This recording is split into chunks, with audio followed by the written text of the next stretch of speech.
5월 28일 날 02시경에 현관 입구에다가 신너를 뿌리고요. 불이 확 붙어가지고요. 가스통이 먼저 터지면서 피해자가 깨어나는 바람에 1차 살해 시도는 실패를 했었어요. 아, 묻었군요. 예, 거실에 묻었습니다. 일선에서 살인사건이 발생하게 되면 형사들은 크게는 한 3-4가지 범주에다가 대입을 하고 그 사건을 추정해 나갑니다. 첫 번째가 뭐냐면 원한관계에 의한 살인일까? 두 번째는 치정관계에 의한 살인일까? 세 번째는 채권 채무 관련된 어떤 살인사건이 아닐까 하는 게 이제 고전적인 살인사건이 발생하면 그 범주에 넣는 공식이었습니다. 그런데 이제 뭐 잘 아시다시피 최근에 와가지고는 무동기 범죄, 무동기 범죄라는 말은 사실은 없죠. 미국 범죄학에서는 이렇게 이야기합니다. 원인을 알 수 없는 동기에 의한 살인. 이게 이제 일반적으로 뭐 무작위 범죄 혹은 무동기 범죄라는 걸 그렇게 표현을 하고 있는데 그게 보다 적절한 표현인 것 같고요. 그런 살인 사건이 최근에 빈발하고 있는 건 사실이고요. 거기에 이제 하나 더 살인 사건의 그 영역에 들어가는 게 있다면 정신질환자들에 의한 어떤 그 살인 사건이 최근에 많이 빈발하고 있죠. 그래서 뭐 크게는 한 이렇게 3-4가지 그 테두리를 정해놓고 형사들이 그 속에서 살인 사건을 추정하는 게 일반적입니다. 그런데 이제 오늘 제가 소개하고자 하는 사건은 이제 결론적으로 먼저 말씀드리면 치정과 관련된 사건입니다. 경력이 있는 형사들은요, 시신의 형태를 보고 이건 원한에 보다 가까운데, 혹은 또 뭐 어떤 경우는 이건 반드시 치정일 거라고 보여진다라고 판단을 하는 경우가 있거든요. 그거는 이제 잔혹성 때문에 그렇습니다. 저도 한 32년 넘게 일선에서 강력 파트 그 근무를 했지만요, 제 경험으로 봐도 치정에 의한 살인 사건의 피해자 형태처럼 처참하고 잔인한 거는 없었습니다. 일반적으로 그렇습니다. 예, 그런 이제 전제하에 이 사건을 한번 전개해 보도록 하겠습니다. 이 사건은 2005년도 6월 8일입니다. 한여름이죠. 수요일 날이라고 그래요. 날 10시경에, 아침 10시경에 부산 영도구 소재의 한 건물에서 중국집을 운영하고 있는 남성이 있었어요. 왕 씨인데요. 이분한테 전화가 한 10시경에 드르륵 걸려왔어요. 그 전화를 건 사람은 같은 건물 2층에 거주하고 있는 67세의 이 씨입니다. 그분이 전화를 걸어와가지고 왕 씨에게 이런 말을 합니다. 내가 지금 일 때문에 지방에 내려와 있는데 내 아내분은 이제 63세 서 씨인데요. 내 아내가 어제 새벽부터 전화를 받지 않고 있는다. 그래서 궁금한데 미안하지만 우리 집에 좀 가서 아내가 잘 있는지 확인 좀 해주시면 안 될까요? 라는 내용이었습니다. 그 예전에 그 중국집을 2층 남자의 아들이 운영을 하면서 2층 아버지 집하고 바로 연결될 수 있도록 통로를 만들어 놨다가 지금은 아들이 그만두고 왕 씨가 새 들어오면서 폐쇄가 됐던 겁니다. 이제 그 문을 통해서 2층으로 올라가서 내 아내가 잘 있는지 여부를 확인해 달라 하는 그런 부탁이었던 거죠. 그래서 이 부탁을 받은 중국집 사장 왕 씨가 그 통로를 통해서 2층으로 올라가게 됩니다. 올라갈 때 보니까 오전 시간대였지만은 창문이 모두 닫혀 있기 때문에 캄캄하고 아주 조용한 상태였어요. 왕 씨는 이제 안에 들어가자마자 안에 아무도 안 계세요? 아직 주무세요? 라면서 계속 소리를 질렀지만 대답이 없었고요. 무엇보다도 왕 씨가 느낀 것 중에서 이상한 냄새가 안에서 계속 풍겨오는 것이었습니다. 그래서 추적추적 방안을 확인하던 왕 씨는 그 자리에서 얼어붙고 말았는데요. 그 안에서 아내 서 씨의 시신이 발견된 것이었습니다. 이 남편 같은 경우는 이 중국집 사장 왕 씨에게 집에 올라가서 확인을 부탁하기 이전에 그 인근에 살고 있는 자신의 친구, 67세 친구입니다. 자신의 친구한테 우리 집에 좀 가서 내 아내가 지금 전화를 안 받으니까 한번 확인 좀 해줄래? 라고 부탁을 한 적이 있어요. 왕 씨한테 부탁하기 이전에. 그래서 실제로 그 남편의 부탁을 받고 그 남편의 친구가 이 집에 와가지고 현관문 두들기고 했었지만 소식이 저 안에서 기척이 없으니까 가니까 대답이 없다라고 얘기를 하고 확인을 못한 겁니다. 그래서 이 남편분이 예전에 자기 아들이 1층에서 중국집 할 때 2층까지 통로 놓은 거를 착안을 했어요. 그래서 중국집 사장 왕 씨에게 우리 집에 가서 이상이 없는지 확인을 해달라고 부탁을 했는데 결국 아내가 시신으로 발견되는 이런 비참한 일이 생긴 겁니다. 이 아내하고 이 남편 이 두 사람은 주말 부부로 지내고 있었다고 합니다. 남편의 직장이 지방이기 때문에 그렇습니다. 그래서 뭐 평균 2, 3일 정도에 한 번씩 서로 그 안부 전화를 주고받고 이랬고요.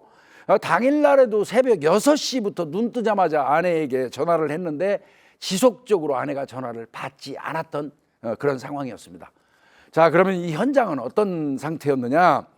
여기는 영세민들이 많아서 그 밀집된 주택들이 쭉 늘어서 있는 그런 곳이었고요. 야간이 되면은 사람들의 왕래가 좀 뜸한 그런 곳이었습니다. 약간 외진 곳이라고 봐도 무방하겠죠. 이 집은 양옥집인데 건물 3층으로 구조가 되어 있고요. 1층에는 아까 말씀드린 것처럼 중국집, 그리고 2층이 지금 이 사건의 현장인데 약 한 20평 규모의 그 살림집이었던 겁니다. 자, 시신의 상태는 어떠했냐면요, 시신 위에는 갖가지 옷이라든지 이불이 수북히 올라와 있는 상태, 쌓여 있는 상태였고요. 이 피해 여성 같은 경우는 방하고 거실 사이 문지방 위에 누워 있는 상태였었고요. 여기서 이제 중요한 부분이 있습니다. 상하의가 외출복 차림이었습니다. 그리고 양말도 신고 있는 상태였습니다. 요거는 바꿔서 이야기한다면 이 여성이 외출해서 돌아오자마자 공격을 당했다는 것을 암시하는 겁니다. 그리고 이제 방 거실 바닥이라든지 벽면에는 혈흔이 낭자했습니다. 그러면 공격을 하는 과정에서 비산혈이 생겼다는 이야기이고요. 그 다음에 상의, 그 위에죠. 상의 앞뒤가 피로 완전히 젖어 있는 상태. 요거는 집중적인 공격 부위를 말해주고 있는 겁니다. 그리고 뭐 여성 같은 경우는 살해되고 나면 항상 뭐 이 살펴보는 게 하의를 입고 있느냐 없느냐 이 차이를 따지거든요. 왜 그러냐면 여성을 공격으로 할 때 성폭행이 수반되는 경우가 많기 때문에 그렇습니다. 이 경우는 뭐 하의를 벗긴 흔적 같은 거는 없었습니다. 그리고 양쪽 그 발바닥에 다량의 혈흔이 묻어 있는 상태였고요. 시신을 이제 피가 흐른 상태에서 시신을 이 방바닥에서 옮기면서 끓은 자국, 이런 자국은 있었던 걸로 보여집니다. 그리고 이제 현장에서 그 보니까 형사들은 이제 이런 사건이 나면 현장 가가지고 현장 상황을 볼 때 물세큰이 있는지 여부를 따집니다. 물세큰이 있다는 얘기는 강취 목적, 강도 목적으로 들어왔다는 것을 암시하기 때문에 그렇습니다. 그래서 이 경우도 혹시 강도가 들어와서 강도 범행 과정에서 피해자를 살해한 게 아닌가 싶어가지고 확인을 해본 겁니다. 그런데 뭐 안방이라든지 서랍장 등등 이런 데 뒤지는 적이 없어요. 즉 말하면 물세큰이 없는 겁니다. 일단은 강도 범행에서 자꾸 지금 멀어져 가는 그런 형태죠.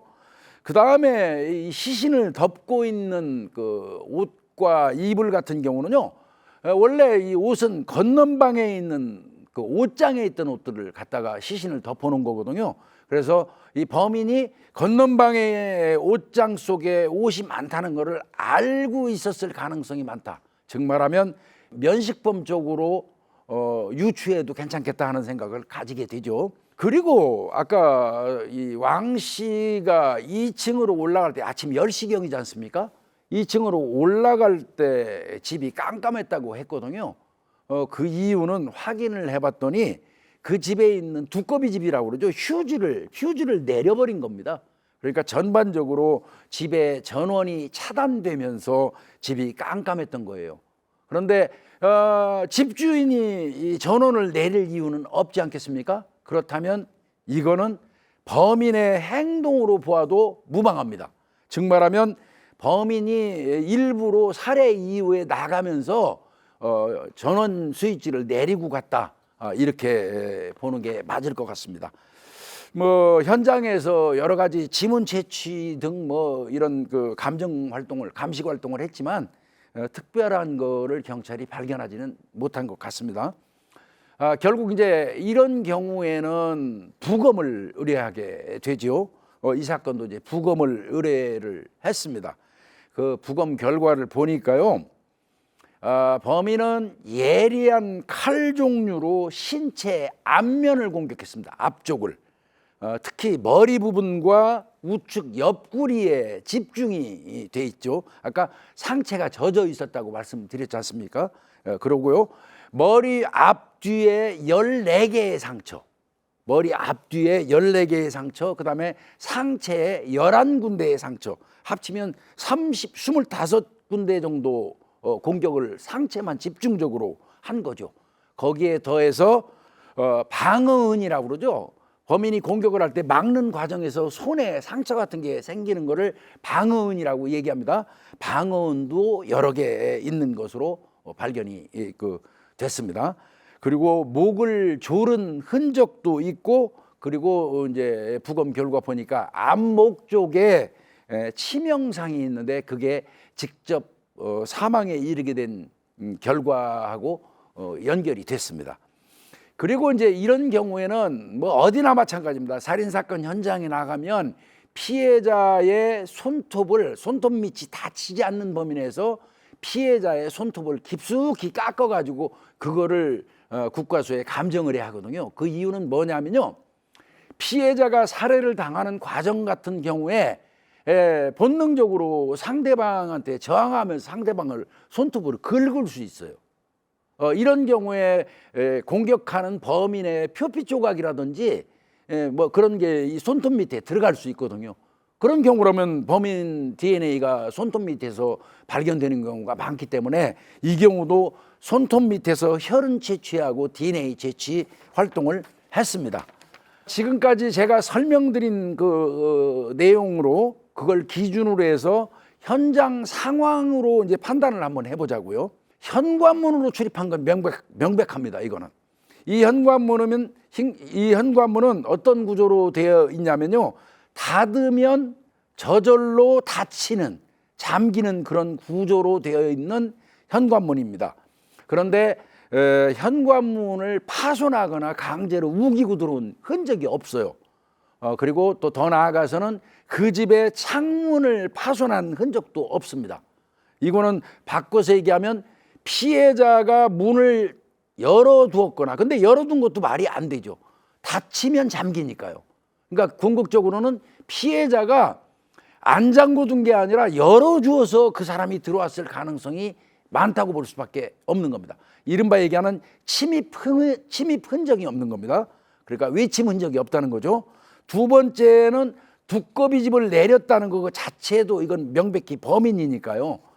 그렇고요.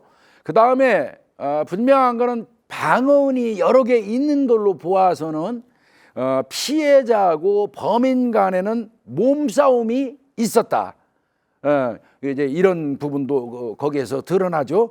그 다음에 머리와 상체 부위만 25번 정도 집중적인 공격을 했다는 의미는 범인의 살해 의지가 아주 공고했다.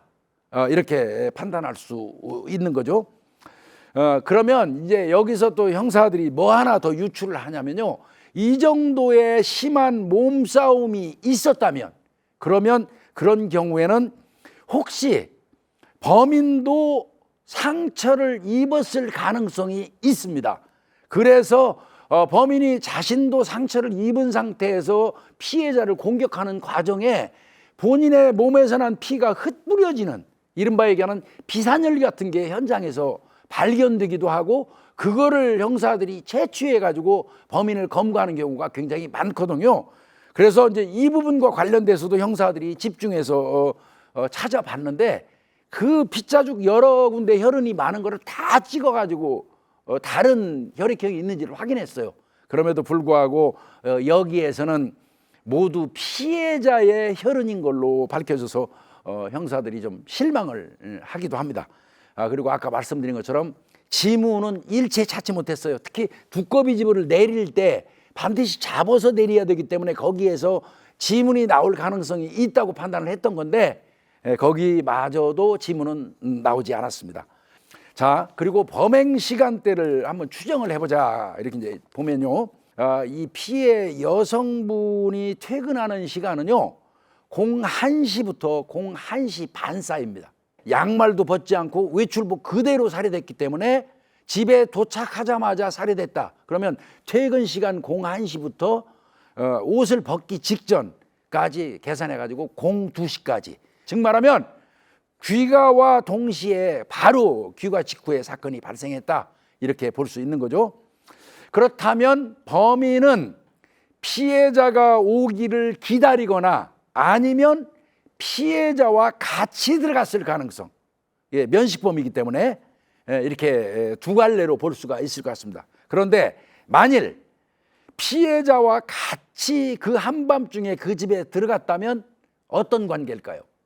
그렇다면 면식범에 의해서 내연관계에 있는 사람에 의해서 살해가 됐다면 이 사건은 치정이죠.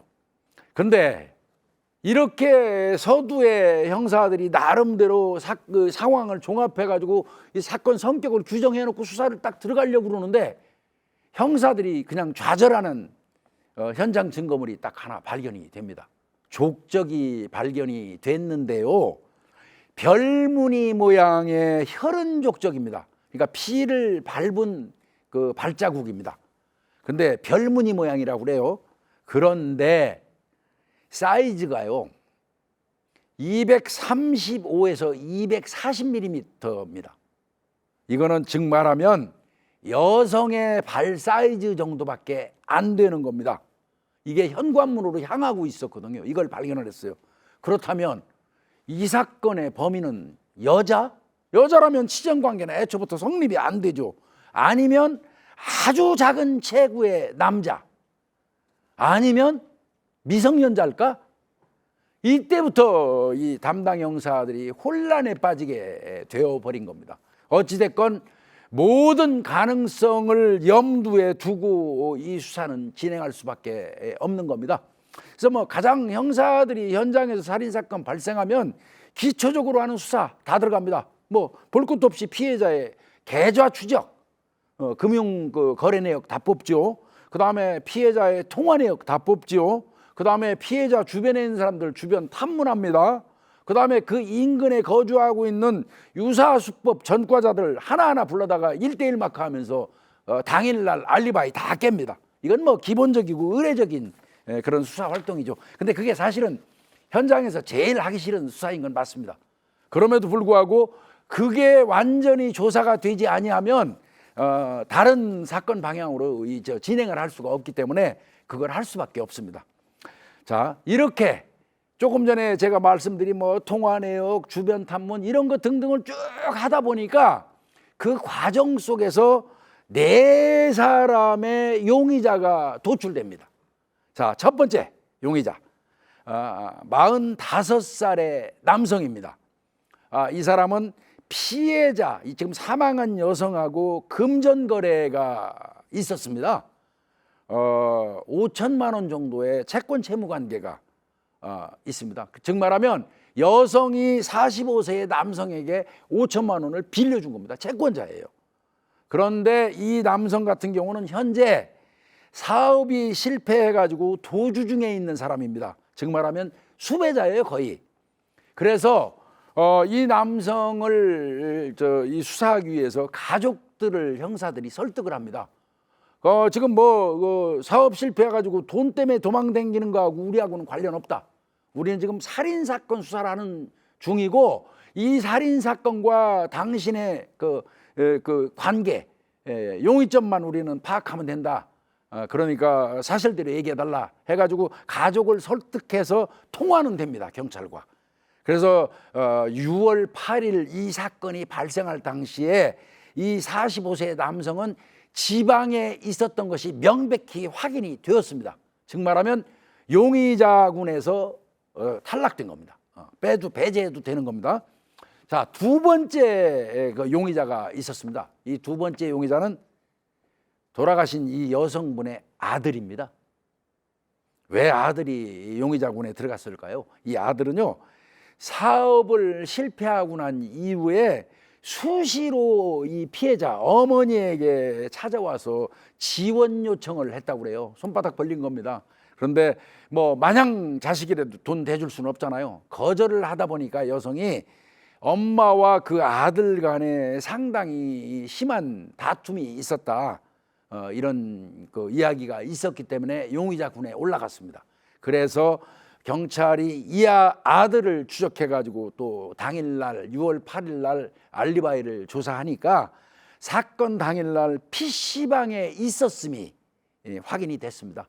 뭐 아이디라든지 이게 접속 로그인 이런 거를 형사들이 전부 확인해 가지고 파악할 수 있었어요. 그러면 아들도 배제됩니다.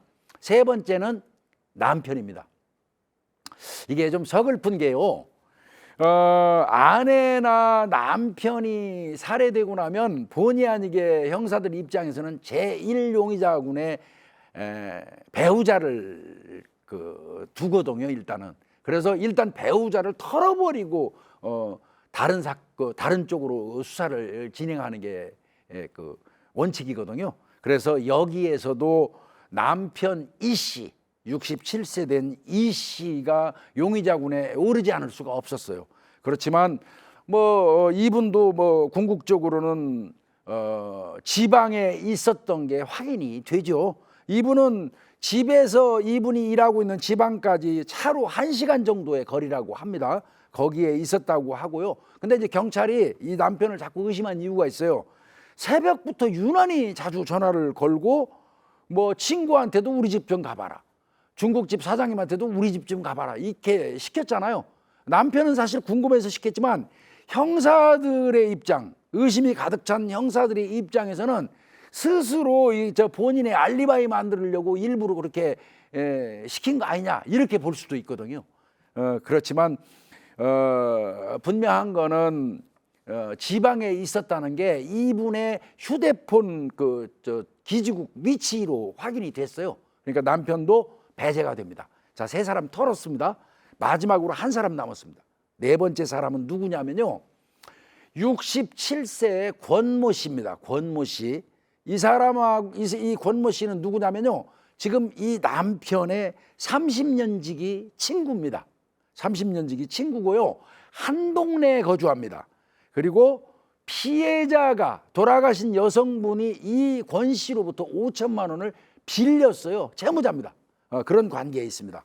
그래서 이 사람도 좀 이상하다 해가지고 이제 경찰이 당일날 조사를 했더니 범행 추정 시간대에 본인은 집에서 잠자고 있었고, 그 다음에 아침 7시경에 그 남편이죠, 친구의 부탁을 받아서 피해자 집에 가봤는데 문이 잠겨 있길래 난 집에 돌아왔고, 그리고 그 이후에 며느리가 임신한 상태라 출근을 해야 되길래 내가 차로 며느리를 터미널까지 출근시켜줬다. 그 이후에는 내가 구청 가서 내볼 일 봤다. 하루에 있었던 어떤 일정을 쫙 이 권 씨가 이야기를 다 했어요. 예. 그렇게 4명의 이제 그 알리바이를 경찰이 확인을 했던 겁니다. 조금 전에 제가 설명드린 것처럼 1번부터 3번까지 이는 명확하게 경찰이 확신할 수 있을 정도의 알리바이가 성립이 됐습니다. 그런데 지금 네 번째 권 씨, 4번이죠, 4번. 네 번째 권 씨 같은 경우는 완벽한 알리바이가 아닙니다. 집에서 잠잤다는 게 모호합니다, 이게. 그런데 대체로 공안시경이면 누구나 집에서 잠자는 시간이죠. 뭐 그렇다 보니까 잠자고 있었다는 그 얘기를 하는 거를 거짓말한다고 단정 지을 수도 없는 게 또 사실입니다. 그런데 이제 형사들이 아무리 생각해도 이 사람만 완벽한 알리바이 이거를 깬 게 아니기 때문에 이분에 대해서는 좀 자세히 당일 행적을 확인해 보기로 했습니다. 그래서 이제 형사들이 이 사람의 알리바이를 제일 쉽게 확인할 수 있는 방법이 뭘까 하다가 그 생각이 퍼뜩 들었어요. 남편이 친구인 자기한테 부탁해서 아침부터 와가지고 막 문 두들기면서 뭐 계세요 했을 거 아닙니까? 그렇다면 이웃집에서 권 씨가 문 꽝꽝꽝 두들기면서 계세요 하는 소리를 이웃집 사람들이 들었을 개연성이 있다 라고 판단을 했어요. 그래서 만약에 그런 소리 안 들렸다면 아닐 수도 있다고 판단한 거예요. 그래가지고 주변에 가가지고 이웃집 사람들을 대상으로 조사를 했더니 분명히 누군가 꽝꽝꽝 두들기면서 계세요 하면서 그 여성분을 부르더라. 그 소리 분명히 들었다는 이웃집 증언이 있었어요. 이래서 형사들은 또 4번 이 권 씨에 대해서 실망을 하고 맙니다. 그리고 이제 아까 말씀드린 것처럼 별 모양 신발바닥이 별 모양의 족적이 발견됐다고 그랬잖아요. 형사 한 팀은 그 신발 자국 족적을 들고 모든 신발 가게를 전부 다 돌아다닙니다. 누가 사갔는지 확인하는 거예요. 그 과정에서 확인을 해봤더니 이거는 부산 시내에 별 문양 밑창을 만드는 제조업체가 있어요. 별 문양 밑창을 만드는 제조업체가 있다는 사실을 알게 됐고요. 형사들이 거기 쫓아가 가지고 어디로 납품하는지 확인을 했더니 너무나 많은 신발 공장으로 납품이 되고 있기 때문에, 그리고 복잡한 경로를 거쳐서 이 신발 밑창이 납품이 되는 거예요. 그래서 신발 밑창에 의한 그 혈흔 족적에 의한 수사는 결국은 실패할 수밖에 없었습니다. 자, 이제 이 정도 되면 경찰이 남은 수사는 딱 하나밖에 없어요. 오로지 용의자 중에서 행적이 확실하게 딱 떨어지지 않는 4번 권 씨. 이 사람만 털으면 하여튼 그 용의자군에 있는 사람 다 털고 다른 쪽으로 수사가 전개돼야 될 입장이거든요. 그래서 이 남편 친구 권 씨의 알리바이는 어떤 형태로든 확인하고 싶어서 달라붙은 겁니다. 이 남편의 친구 권 씨 같은 경우는 진술을 받을 때도 굉장히 침착했고요. 그 다음에 이 아내 이제 돌아가셨으니까 장례식을 치를 거 아닙니까? 그런데 장례식장에 이분이 와가지고요, 정말로 남편보다 더 심하게 목 놓아 울기도 했다고 합니다. 주변 사람들한테 그 얘기를 형사들이 들었어요. 그리고 심지어는 친구 아내의 장지까지 따라갔고요. 또 더 나아가서는 피해자의 영정을 끌어안고 대성통곡을 했다는 이야기가 장례식장에 다녀온 사람들로부터 있었습니다. 그러면 여기에서 바로 유추되는 건 뭡니까? 이거는 치정 내연 관계 가능성은 보다 높아 보이지 않겠습니까? 그리고 누가 자기 친구의 아내가 사망했다 해가지고 이런 정도의 행동을 하겠습니까? 일반적이지는 않잖아요. 그리고 형사들이 결정적으로 이 사람을 놓지 못하는 이유가 하나 더 있었는데, 이 사람이 사망한 여성하고 저녁에 밤 늦은 시간대에 유난히 통화가 잦았습니다. 아니, 내 친구의 부인하고 무슨 통화를 그렇게 야심한 시각에 합니까? 이건 절대 일반적이지 않지요. 상식적이지 않은 일이죠. 그리고 더 나아가서 이 사람은 두 부부의 그 사생활 자체를 가장 잘하는 사람이기도 하고요. 형사들은 여기서 분명한 거는 이건 내연 관계일 가능성은 진짜 높다, 이렇게 생각을 했다고 합니다. 그래서 이 사람한테 한 번씩 툭툭 찔러봅니다. 알리바이 조사하는 과정 속에서. 아니, 선생님은 친구의 아내하고 한밤중에 무슨 통화를 그렇게 자주 하셨습니까? 라고 진술을 던집니다. 그때 이 사람이 뭐라고 이야기를 하냐면요, 피해자 그 사망한 여성이죠. 그 사람한테 내가 조언 좀 많이 해주느라고. 무슨 조언일까요? 아주 옹색한 어떤 그 알리바이를 말을 한 거죠. 이런 부분에서 형사들은 머릿속에 의심이 가득 찰 수밖에 없어요. 그래서 형사들이 두 사람 간에 어떤 관계인지 여부를 좀 더 면밀하게 살피기 시작했습니다. 그건 저 여성의 주변 사람 혹은 요 4번 남성 권 씨의 주변 사람을 대상으로 하는 게 옳겠죠. 그 사람들을 집중적으로 조사를 했더니 대체로 그렇게 얘기합니다. 저한테 들었다 소리는 절대 하지 마세요 라고 하면서 그 주변에 있는 사람들이 사실은 걔들 둘이 엄청 가까워요 라고 얘기해 줍니다. 이건 넌지시 얘기한다고 그러는데 형사들은 직접적으로 받아들이는 거죠. 남성의 발 사이즈도 당연히 형사들이 받겠죠. 근데 뭐 그거야 뭐 남성이니까 235에서 240mm가 나올 수가 없죠. 발 사이즈에서는 분명히 이 사람은 범인이 아닙니다. 그러면 형사들은 이 사람이 아니라면 누구를 시켜서 했을 수도 있다고 생각하기 때문에 놓지 않는 겁니다. 4번을 계속 수사합니다. 계속적으로 형사들이 물고 늘어진다고 그러는데 우리말로 물고 늘어지는 과정 속에서 이상한 점이 하나 더 드러나게 됩니다. 이 권 씨의 아내가 손 씨입니다. 손 씨. 근데 이 여성이 지금 현재 상태에 가출 중이에요. 약 2년 반 전에 이 권 씨의 아내가 가출을 한 상태에 있는 겁니다. 지금 그러니까 아내가 지금 현재 없는 겁니다. 집에 이 사람이. 이 사람한테 물어봤더니 2002년 10월 28일 날 자기 아내가 가출을 했는데 가출한 이유는 노름 때문에 가출했거나 노름, 도박이요. 아니면 다른 사람하고 만나면서 바람이 나서 가출한 걸로 추정이 된다 라면서 가출 신고도 아내가 나가고 난 5일 뒤에나 신고를 했던 게 나왔어요. 형사들이 조사하는 과정에 권 씨를 알아보니까 권 씨가 이런 사람이에요. 그런데 일반적으로 아내가 집을 나가게 되면 할 수 있는 모든 방법을 동원해서 아내를 찾으려고 하는 게 일반적이잖아요. 근데 이 사람은 전단지 배포 뭐 이런 거 뭐 그건 아예 하지도 않았고요. 뭐 가출 신고만 툭 5일 만에 가서 던져놓고는 그 이후로는 아내를 찾으려는 노력을 한 적이 없어요. 이 사람은. 그리고 또 아내분이 직접 본인 자의로 가출을 했다 그러면 밖에 나가서 남편 보기 싫어서 나갔으면 남편한테 연락 안 한다고 쳐요. 그런데 적어도 자식이나 손주한테는 연락하거든요. 그런데 이분은 나간 이후에 일체 연락이 없는 상태입니다. 그리고 또 무엇보다도 그 아내가 가출을 할 만한 특별한 동기가 없습니다. 예, 아무 문제가 없어요. 뭐 불화가 있거나 싸우거나 무슨 문제가 아무것도 없어요. 그리고 더 나아가서 자 아내가 가출을 했어요. 가출을 했는데 요 권 씨는 현재 상태에 무직이거든요. 수입이 없단 말이에요. 경제적인. 그럼에도 불구하고 집 나간 아내의 이름으로 되어 있는 보험금을 2년 반 동안 꾸준히 납부하고 있습니다. 이 남편이. 그리고 더 나아가서는 가출하거나 실종된 사람의 생명보험금은 어떻게 수령하나요? 하는 그 상담을 보험사 직원으로부터 한 적이 있는 것을 형사들이 발견했어요. 이때부터 형사들의 어떤 이 수사 방향은 이거 뭐지?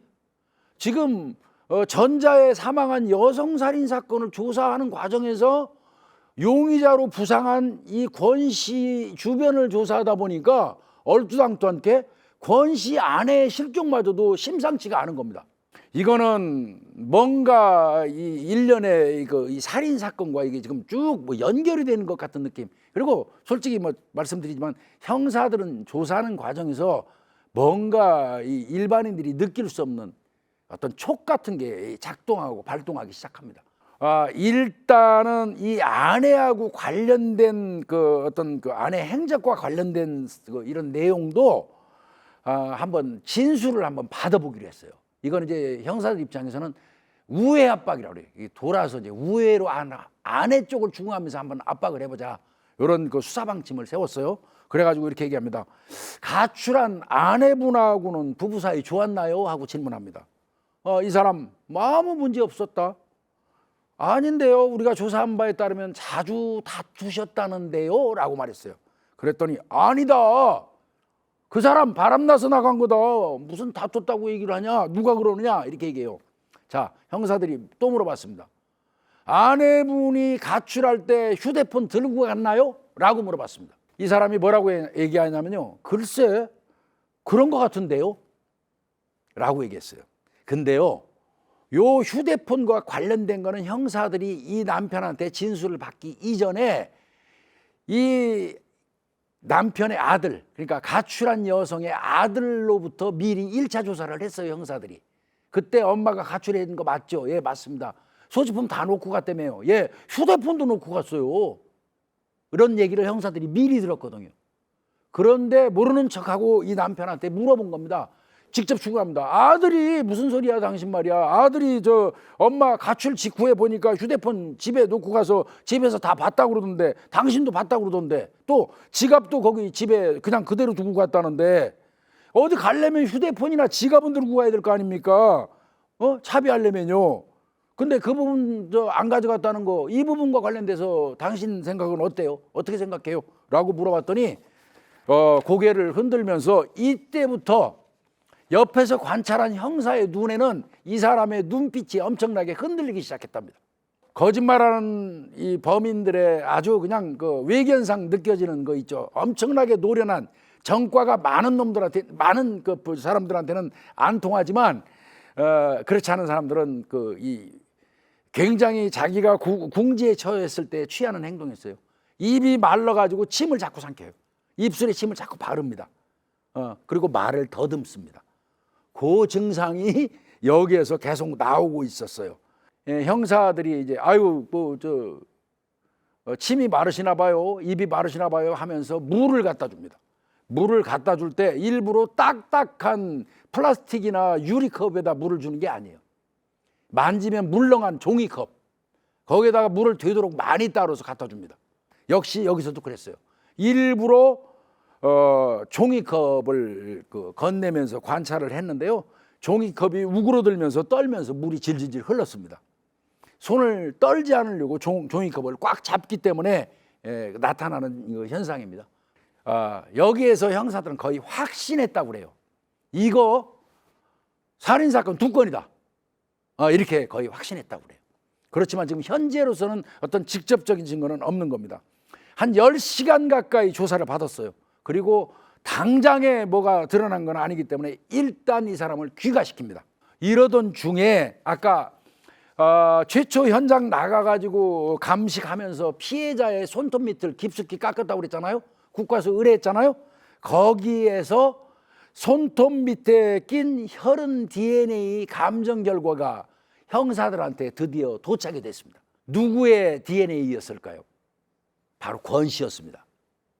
지금 의심하고 있는 권 씨의 DNA인 게 결과가 나온 겁니다. 이로써 이 사건은 아까 그 첫 번째 그 사건 집에서 사망한 사람 그 사건의 범인은 일단은 권 씨다. 자, 그러면 일반적으로 바로 권 씨를 검거할까요? 그렇게 하면 이 수사 실패하는 겁니다. 형사들이 이제 확증은 가졌죠. 확신은 가졌지만 바로 체포하지 않습니다. 왜 그러냐면 바로 체포했을 때 자, 당신 저 사망한 여성 손톱 밑에서 당신 DNA 나왔으니까 당신이 범인이야 라고 말했을 때 형사가 이 사람이 이렇게 얘기하면 어떡할까요? 나 그 사람하고 몸싸움 한 적은 있어요. 그날 채권 채무관계 때문에 말다툼하다가 거의 내연까지 인정할게요. 내가 내연이었어요. 내연 관계에서 뭐 사소한 시비 그때 몸싸움 하면서 저 쥐뜯고 한 적이 있어요. 그렇지만 내가 죽인 거 아닙니다 라고 얘기해버리면 이 사건 완전히 망가지는 거죠. 그래서 바로 DNA만 가지고 이 사람을 체포하지 않은 겁니다. 이건 정말 수사 잘한 겁니다. 이거는 다른 증거 혹은 그거를 뒷받침하는 정황 증거라도 더 수집을 해가지고 몰아서 이 사람을 압박해 들어가야 돼요. 그래서 이제 형사들이 바로 체포하지 않았고요. 자, 이 사람 다시 부릅니다. 4번째 조사합니다. 4번째 조사. 3번째 조사할 때는 아내에 대해서만 잔뜩 물어보고 보냈잖아요. 자, 이때는 이 사람 딱 앉혀놓고 형사들이 일부러 자신만만해 했습니다. 아주 결정적인 증거 거의 확보됐어 라는 느낌을 이 사람한테 팍팍 주는 겁니다. 형사들이 표정과 몸짓과 그 어투로. 그럼에도 불구하고 이 사람은 여전히 부인을 합니다. 1시간이 넘어가고 있습니다. 1시간이 넘어갔는데 이제 계속 추궁하니까 이 권 씨 뭐라고 그러냐면 증거 내놔 증거. 나 이제 지금부터 당신들 얘기하는 거 증거 내놓지 못하면 나 아무 말도 안 할 거야. 묵비권 행사할 거야 라면서 버팁니다. 그 시간이 3시간을 흘러갔습니다. 계속 줄다리기하고 형사는 질문하고 말 안 하고. 이 경우에 이제 형사들이 한 번 정도는 해볼 수 있는 방법 수사 기법인데 조사 기법인데요. 감정에 한번 호소해 보기로 했습니다. 감정에. 형사들이 거의 증거 다 갖고 있는 표정을 지으면서 자꾸 이러시면 안 된다. 모든 정황과 증거가 당신을 가리키고 있는데 끝까지 아니라고 그러면 어떡하냐. 그러면 처벌도 더 강해진다. 그리고 더 나아가서는 죽은 사람들에 대해서 이때 복수로 얘기해 버립니다. 형사가. 두 번 죄를 짓지는 말자. 그래도 한때는 당신이 사랑했던 사람들 아니냐 라면서 압박해 들어갔어요. 아이들 생각, 가족들 생각도 해야 될 거 아니냐. 그리고 그 사람들 원이라도 풀어주는 게 지금 현재로서 당신이 할 일이다. 마지막으로 그랬더니 한참을 대답 없이 그 땅만 쳐다보고 있던 4번 권 씨가 눈도 못 마주치고 있었다고 그래요. 그리고 손은 막 떨고 있었다고 그래요. 담배를 요구합니다. 형사님, 담배 한 대만 주십시오. 이 소리처럼 조사 과정에서 자백받을 때 형사들 입장에서 반가운 소리는 없습니다. 예, 결국 담배 한 대 쭉 피고 난 다음에 이 사람이 예, 제가 죽였습니다 라고 자백했습니다. 자백 내용을 보시겠습니다. 이 권 씨는 이 여성분하고 첫 번째 그 사망한 분이죠. 그 여성분하고 4년 전부터 정을 통해 오기 시작했다고 합니다. 친구 그 남편이죠. 친구가 직장 때문에 떨어져 있는 시간이 많고 또 자기도 4년 전에는 아내하고 사이가 안 좋을 때거든요. 그러다 보니까 서로 의지하면서 가까워지면서 이 권 씨가 피해자한테 뭐 어떤 날은 뭐 200만 원, 300만 원, 500만 원 뭐 이런 걸 용돈으로 조금씩 주었고요. 공식적으로 이 피해 여성한테 빌려준 돈도 5천만 원이 넘습니다. 거의 1억 원 가까이를 내연 관계에 있는 이 여성한테 이 사람이 줬어요. 왜 그러냐면요. 지금 현재는 이 사람이 일을 안 하지만 이 권 씨가 한때는 목수 생활을 하면서 돈을 제법 많이 모아놓은 상태였었습니다. 돈이 좀 있었어요. 그 돈을 이제 내연 관계에 있는 친구 부인한테 아름아름 거의 1억 원 가까이 준 거예요. 최근에 와서 이 권 씨의 아들이 사업을 하게 됐어요. 그 아버지한테 도움 요청을 하니까 그래 그러면 저 여성한테 빌려준 내연이한테 빌려준 5천만 원 있잖아요. 그걸 좀 받아가지고 아들한테 좀 지원해 주면 되겠다라고 생각을 했어요. 그래서 당연히 줄 알았죠.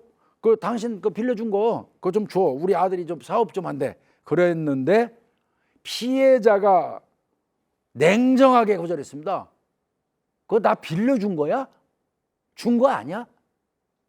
그리고 당신은 그 돈 없어도 돈 많잖아 라면서 거절을 한 겁니다. 이 권 씨가 아니지, 빌린 건 빌린 거고 준 건 준 거지, 그 돈 줘야 돼, 우리 아들 사업해야 돼. 이 과정에서 서로 갈등이 생기고 다툼이 심해지니까 이제 이 여성이 자꾸 피하고 만나주지도 않는 거예요.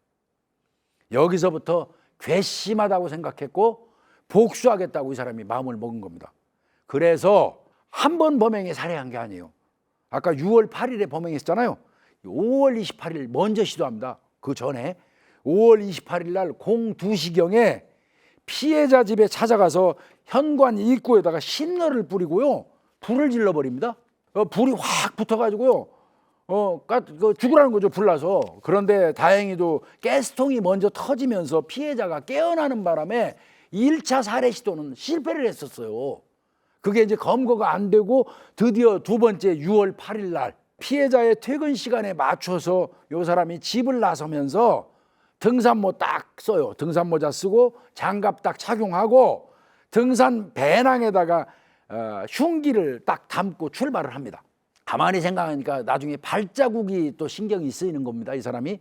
그래서 평소에 본인의 차 트렁크에 보관 중에 있던 내연관계니까 같이 등산을 댕겼었어요, 산에. 피해자의 신발이 이 권 씨의 차 트렁크에 있었던 겁니다. 그 등산용 신발을 이 사람이 신습니다. 그래서 현장에서 발견됐던 혈흔 족적이 235에서 240mm였던 거예요. 그 신발을 신고 그 앞에 가서 기다리다가 01시 30분경에 퇴근한 피해자를 그 근처에서 만나가지고 함께 집으로 갑니다. 함께 집으로 가서 거기서 다시 한번 얘기합니다. 이미 준비 다 해갔어요. 자, 내가 돈 그 좀 해달라고 했지. 일단 급한 대로 뭐 500부터 먼저 달라고 그랬는데 그 준비됐지. 이 여성이 바로 얘기했어. 나 돈 없어. 몇 번 얘기했잖아.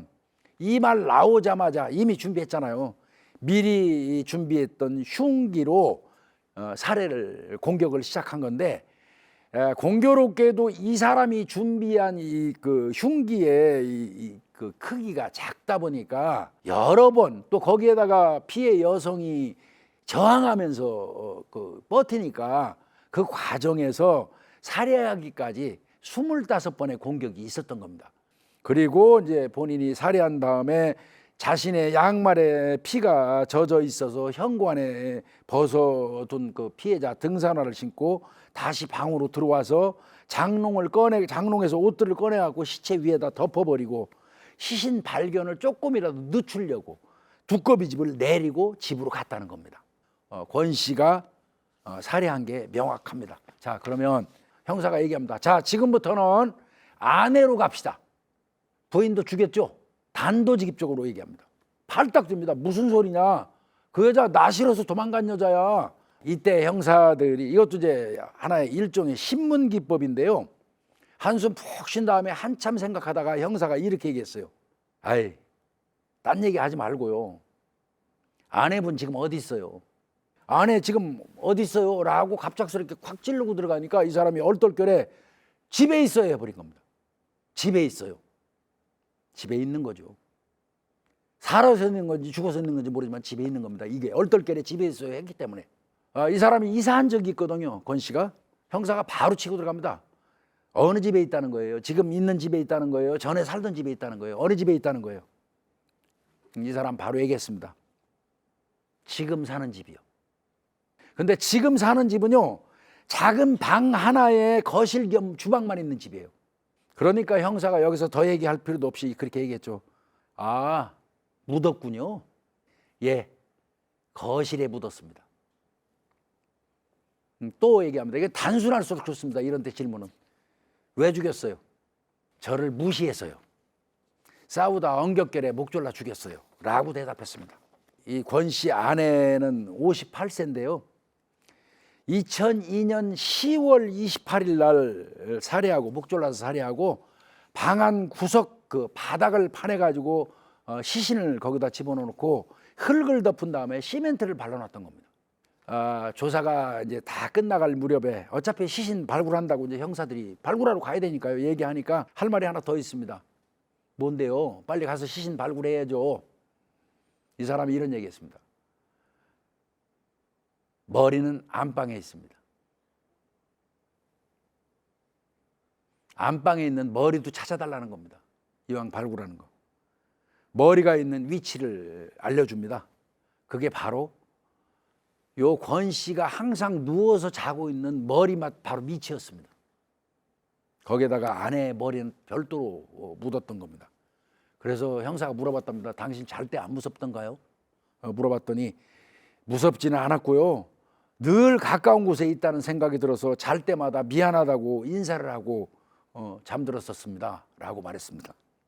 이 사람은요, 2003년도 1월 중순경에 집수리를 하던 중에 피해자의 시신을 현관 쪽에 다시 묻으려고 시도를 했대요. 그런데 그 공간이 너무 좁아가지고 목공용 끌이라고 있죠. 이 목공용 끌로 목을 절단한 다음에 몸체는 현관 바닥에 묻고요.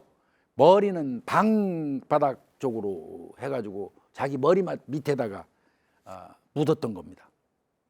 그래서 형사들이 달려가가지고 시신을 이제 발견을 했는데요. 시신은 이미 백골화가 돼 있었고요. 머리는 비닐봉지에 여러 겹 이렇게 쌓여 있었고요. 그래서 치아 식별 방법으로 피해자의 신원을 경찰이 확인을 했고요. 시멘트는 뭐 아주 정교하게 발라주는 바람에 냄새가 거의 나지 않았다고 합니다. 자, 다시 이제 그 앞 사건으로 보면요. 범행 도구를 이제 또 찾아야 되지 않겠습니까? 그래서 이제 내연녀 죽이고 범행 도구 어떻게 했냐 이렇게 물어봤더니 범행 직후에 집에 와가지고 옷 갈아입고 인근 야산으로 가가지고 범행 도구를 땅에 묻었다고 얘기를 했답니다. 그래서 이제 그거 찾아냈고요. 흉기 입었던 옷, 신발 이런 게 다 들어 있었고 거기에 피 묻은 옷에서 피해자의 혈흔이 그대로 나왔고요. 맞습니다. 칼은 이제 이른바 얘기하는 다용도 칼이죠. 다용도 칼, 맥가이버 칼이라고 그러죠. 거기에서도 혈흔이 발견됐습니다. 그리고 이제 본인이 사용했던 장갑은 가위로 잘라가지고 변기에 넣고 물을 내려버린 겁니다. 그래서 그건 찾지 못했고요. 신발 찾았습니다. 피해자하고 그 같이 등산할 때 신었던 그 차에 보관했던 신발도 240mm 맞습니다. 이 사람 권 씨는요, 자기 아내를 살해하고 토막해서 주거지에다가 유기하고 2년 반을 살아온 사람입니다. 그리고 그 사람이 또 내연녀를 살해한 겁니다. 아주 이 치밀한 범죄를 했죠.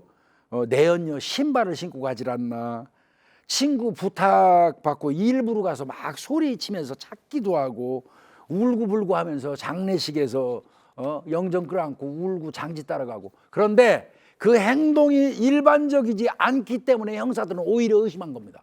담당 형사 말인즉슨 60대 노인으로 보기가 어렵다라는 거예요. 그 정도로 알리바이 조작이라든지 임기응변에 능하더라는 겁니다. 20, 30대의 범인 수준 정도의 범죄 지능을 가지고 있더라, 뭐 이런 얘기도 했습니다. 이 사건은 부산 영도경찰서 형사계 강력 4팀에서 최두식 팀장을 비롯해서 여러 사람, 또 거기에 과수팀 형사들까지 정말 집중적으로 붙어가지고 한 건이었던 사건을 수사 과정에서 이상한 점을 발견해갖고 2건까지 해결한 정말 그 모범적인 수사 사례에 속하고요. 신문 기법이라든지 유추해가는 과정이 굉장히 훌륭합니다. 저도 형사 오래 했지만 참 수사 잘했다 이런 생각이 좀 듭니다. 이 범인 이 권 씨는요, 요건 좀 아쉬운 부분이 있긴 합니다. 개인적으로 그렇습니다. 고령이라는 이유로 징역 15년을 받았습니다. 그리고 2020년 출소했습니다. 만기 출소. 뭐 이 순간에도 어디에서 지금 우리 뭐 방송을 보고 있을지 모르겠습니다만은 많이 반성해야 됩니다. 정말 많이 반성해야 됩니다. 개과천선했길 바랍니다. 오늘은 부산 아내 내연녀 살인 사건 뭐 이렇게 제목을 붙이면서 마치도록 하겠습니다. 전형적인 치정관계 살인 사건이었습니다.